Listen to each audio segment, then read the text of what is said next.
My name is Sterling Brown. I go he, him, sometimes that Negro. As in, do y'all know Sterling Brown? Yeah, I know that Negro. Sorry, I got really touched for a second because before I get to my prepared words, etc., there is something that I have as an overarching sort of goal in my life, and that is to be the embodiment of love. It's not to be loving, but it is to be love itself, so that when people are in my presence, they know unquestionably and wholly that they are in the presence of love and that they are accepted for who they are, no holds barred. They don't have to change a single thing about who you are, right? So this honor means so much to me, so I want to say thank you to the HRC. Now, I will go to my words, and I'll make it look like I'm not reading them, but I'll really be reading them. Thank you, everyone. It is an honor to be with you in this room tonight, to hear from so many inspirational and phenomenal people, and to receive the Human Rights Campaign's Ally for Equality Award.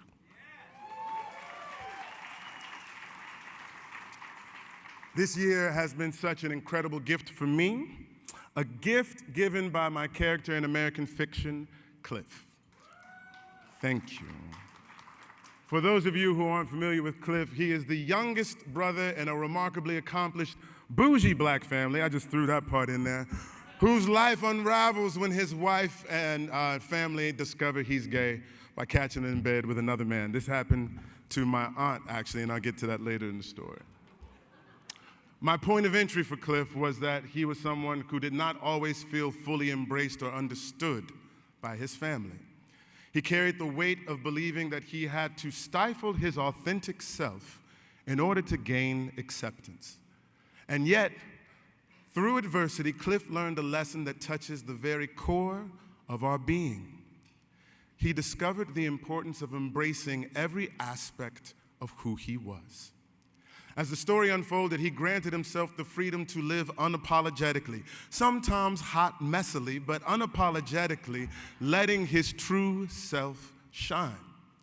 Cliff's journey teaches us that even in the face of rejection, love and connection can prevail.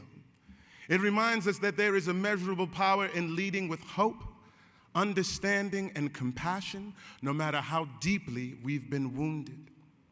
But more importantly, Cliff's story reminds us that nobody makes it alone.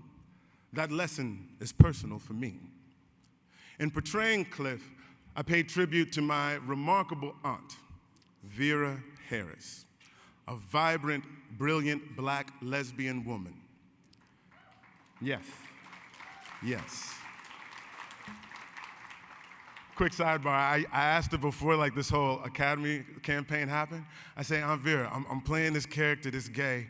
If I talk about you like in the media, is it okay if I talk? She said, yeah, Kelb, you can talk. Kelby is my middle name, Sterling K. Yeah, Kelb, you know I don't care. You can tell them whatever you want to. I'm out. Anyway, so you just got to get permission before you just start dropping names up in people's stuff. It pains me to think that she only found the strength to share her truth after the passing of her beloved parents. But for people of color, especially black folks raised within the confines of the church, there exists a profound fear of never truly being accepted. I yearn for a world where Aunt Vera and countless others like her are embraced and celebrated for the entirety of their being, without exception.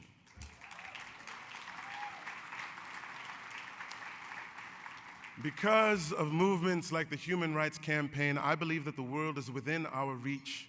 We just have to find the strength to keep fighting forward.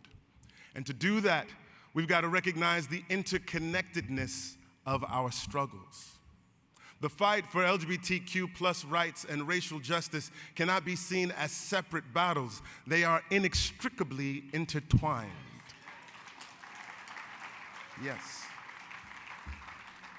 Throughout history, queer folks have stood at the forefront of the civil rights movement, from Bayard Rustin to Marsha P. Johnson, from Audre Lorde, and so many unsung voices and names we'll never know and have never heard.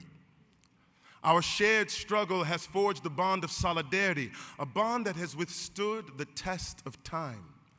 When the Black Lives Matter movement resurged in 2020, brave queer and trans individuals, many of them young and courageous, put their safety on the line.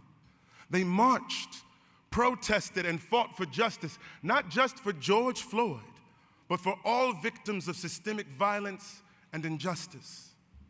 The intertwined fights for civil rights have already come a long way since Stonewall. But the fight is still ongoing, and this rich, interconnected history teaches us that the only way forward is juntos, is together. Come on. Liberation cannot be exclusionary, and it certainly cannot be achieved alone. Fighting racism, fighting discrimination against the LGBTQ+ community is a fight we are all a part of, because injustice for one is an injustice for everyone.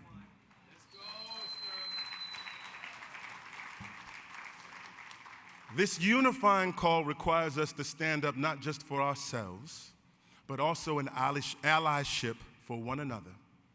I am a proud ally of the LGBTQ+ community, and as an ally, I understand that my responsibility is to speak up loudly in the face of injustice, to ensure the stories of the community are shared, are seen, and are heard, to allow myself to be uncomfortable in service to others, and to encourage others to do the same.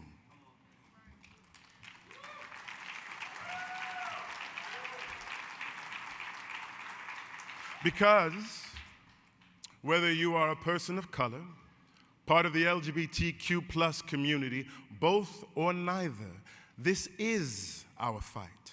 Our freedom must be shared, and our allyship to each other must be unwavering. We owe it to my Aunt Vera and every other person who's had to temper who they are to remain champions for full and complete liberation. Otherwise, we will never achieve the equality, freedom, opportunities, and justice we all deserve. Beautiful people, thank you for your time. I love you. Bless you. Thank you.